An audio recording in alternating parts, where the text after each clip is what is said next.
jawaban nomor 4 saya dari UTS Business Model dan Teknologi Innovation. Bisa dilihat di sini disuruh gambar flow proses bisnis dari bisnisnya. Saya mengambil bisnis itu PT Sahid Jaya Internasional. Bisnis diagramnya itu adalah mereka tuh pertama bisnis hotel konvensional, yang kedua adalah fasilitas MICE, meeting incentive convention and exhibition, yang ketiga adalah program dan keanggotaan, yang keempat adalah restoran terbuka untuk umum, yang kelima adalah pemasaran digital dan reservasi online, yang terakhir adalah pengembangan prospek dan real estate hospitality. Ini bisa kita lihat adalah flow proses diagram dari PT Sahid Jaya Internasional. Eh, Proses bisnis pertama mereka itu di bagian bisnis hotel konvensional. Di sini detail dari bisnis diagram itu pertama mereka nanti customer akan memesan kamar. Yang kedua customer akan melakukan check-in.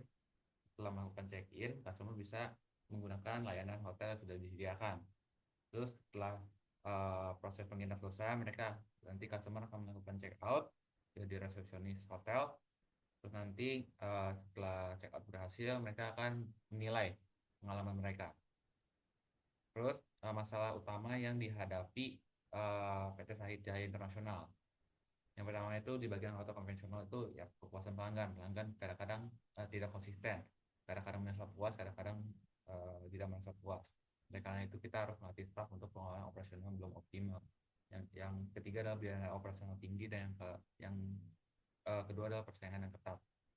Terus yang kedua itu fasilitas MICE atau Meeting Incentive and Convention Exhibition. Di sini masalah itu di fasilitas dan teknologi ketinggalan. Jika fasilitas MICE tidak diperbarui atau kurang lengkap, itu bisa membuat acara terhambat, yang membuat penyelenggara akan berpikir dua kali untuk menggunakan fasilitas MICE di hotel kita. Yang ketiga itu adalah program mobilitas dan keanggotaan. Kekurangannya itu di bagian kurangnya personalisasi. Program yang tidak bisa menyesuaikan dengan preferensi atau kebiasaan pelanggan bisa mengurangi efektivitasnya. Pelanggan pasti lebih suka dengan program-program yang sesuai dengan kebutuhan mereka atau yang mereka ingini. Yang keempat adalah masalah di bagian restoran dan kuliner terbuka untuk umum. Di sini itu masalah itu di bagian fluktuasi permintaan. Pengunjungan restoran itu sangat bervariasi, terutama di luar jam makan, sehingga bisa menyebabkan keefektivitasan staf yang kurang tepat, bisa kelebihan ataupun kekurangan staf. Terus yang ketiga itu di bagian manajemen persediaan, yang kedua di bagian manajemen persediaan, yang ketiga di bagian citra restoran. Yang kelima itu masalah di bagian pemasaran digital dan reservasi online. Ini tuh permasalahan utamanya itu di bagian efektivitas kampanye. Kita tuh harus menjangkau audiens yang lebih tepat dan mengukur efektivitas kampanye digital kita. Tanpa strategi yang tepat tuh kan kampanye pemasaran tidak akan menghasilkan hasil yang maksimal. Terus yang kedua itu adalah ulasan online. Terus yang terakhir adalah keamanan data pelanggan. Yang keenam itu adalah masalah pada bisnis model pengembangan properti dan realisasi hospitality. Itu masalah utamanya pada bagian keterbatasan modal. Pengembangan properti dan fasilitas itu perlu investasi besar, dana terbatas, dananya akan terbatas, dan ekspansi dan pengembangan fasilitas baru itu bisa terhambat kalau dananya terbatas.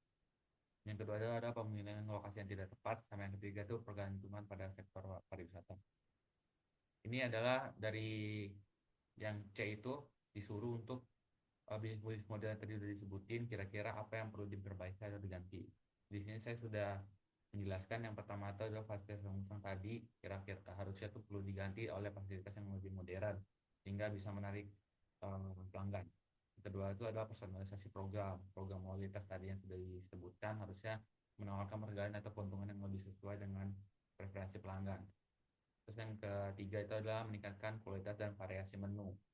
Kira-kira kita harus meningkatkan variasi menu itu supaya lebih luas dan sehat supaya menarik pelanggan.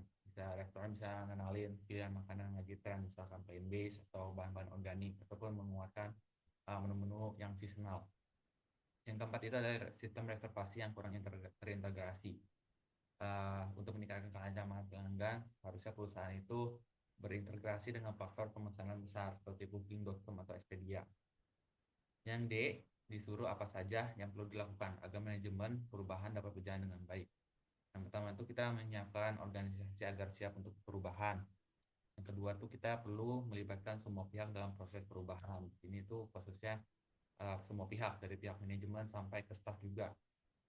Terus yang ketiga adalah perencanaan dilakukan dengan jelas dan detail. Harus kelihatan visi misi dari perubahannya itu apa, harus terlihat tujuan sama timeline itu harus realistis.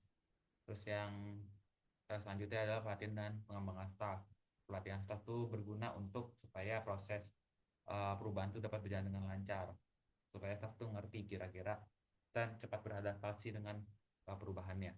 Terus itu ada komunikasi yang terus menerus dan transparan.